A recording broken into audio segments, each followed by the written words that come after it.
अभी हाल ही में मदरसा शिक्षा बोर्ड अधिनियम 2004 को इलाहाबाद हाई कोर्ट ने खारिज कर दिया था। इस फैसले के खिलाफ सुप्रीम कोर्ट में याचिका दायर की गई और सुप्रीम कोर्ट ने इलाहाबाद हाई कोर्ट के इस फैसले पर रोक लगाते हुए मुकदमे की सुनवाई करने लगी।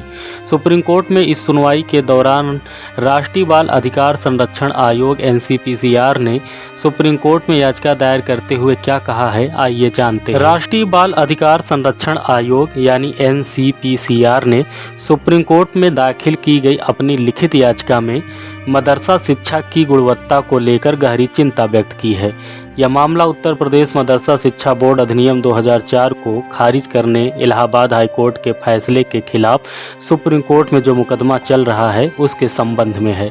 अप्रैल में सुप्रीम कोर्ट ने हाई कोर्ट के इस फैसले पर रोक लगाते हुए कहा था कि हाई कोर्ट ने अधिनियम की गलत व्याख्या की है और इसका असर करीब 17 लाख छात्रों पर पड़ेगा। NCPCR ने अपनी याचिका में कहा कि मदरसों की शिक्षा का अधिकार अधिनियम 2009 के दायरे से बाहर रखा गया है।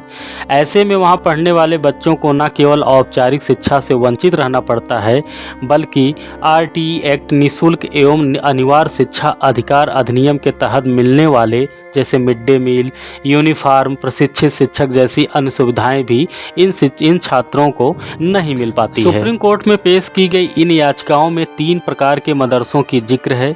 एक ऐसे मदरसे जो धार्मिक शिक्षा प्रदान करते हैं और कुछ हद तक औपचारिक शिक्षा भी देते हैं जो RTE एक्ट 2009 के अनुसार नहीं होती। इन्हें राज्य मदरसा बोर्ड द्वारा मान्यता प्राप्त होती है और इनके पास जो है UDISE कोड भी होता है। ये राज्य सरकार द्वारा मान्यता प्राप्त मदरसे माने जाते हैं। दूसरे मदरसे वो होते हैं जो गैर मान्यता प्राप्त मदरसे कहलाते हैं। ये मदरसे राज्य सरकार द्वारा मान्यता प्राप्त करने में पूरी तरह विफल रहते हैं, जिसके कारण औपचारिक शिक्षा का अभाव पूरी तरह से इस पर हावी रहता है। जो छात्रों को औपचारिक शिक्षा मिलनी चाहिए वो इस मदरसे में मिल नहीं पाती है। तीसरे नंबर पे ऐसे मदरसे आते हैं जो अज्ञात मदरसे होते हैं। हम कुल मिलाकर उनको ऐसे कह सकते हैं जिन मदरसों के बारे में राज्य सरकार को जानकारी ही नहीं रहती।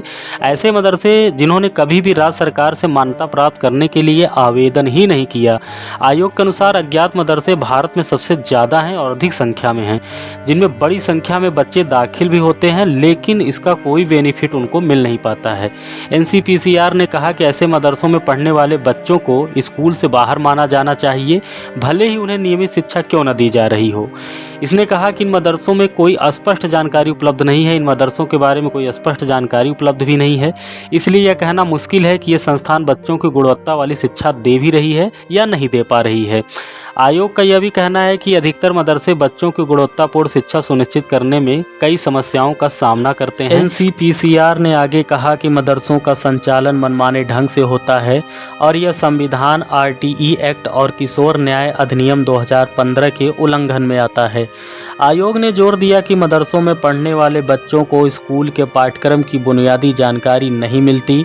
आयोग का कहना है कि मदरसों को RTE एक्ट के तहत अधिकार नहीं है कि वे बच्चों को या उनके परिवारों को मदरसा शिक्षा देने के लिए बाध्य करें। सुप्रीम कोर्ट में अगली सुनवाई की लेटेस्ट अपडेट के लिए चैनल पर बने रहें। चैनल को सब्सक्राइब करना ना भूलें। धन्यवाद।